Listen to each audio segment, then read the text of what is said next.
For years, state and business leaders have talked about the need for broadband internet service in the state. They argue it would make Maine more competitive within the national and world economy. But it's an expensive endeavor that not one business wants to take on alone, which is why when the U.S. Secretary of Commerce arrived in Maine today to announce that the state would receive $25.5 million to expand broadband service in the state, many rejoiced.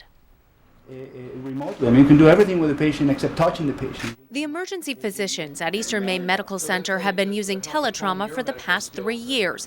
It's now connected to 11 hospitals in eastern and northern Maine and helps doctors diagnose and treat patients remotely, saving time and money. But you need high-speed internet to do that. Absolutely.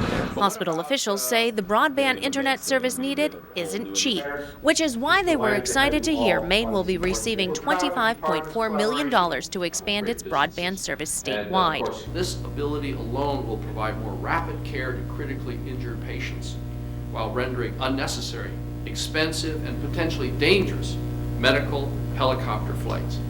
In short, this funding is going to save lives. The money is coming to the state through the Stimulus Act and private investors. The project will involve laying 1,100 miles of fiber optic cable connecting communities and businesses that before lacked internet access. Secretary Locke says it will give 1/5 of the houses in Maine the potential to have broadband service. But it's also an enormous investment in the future of the Maine economy and the way we want to go about doing business in Maine.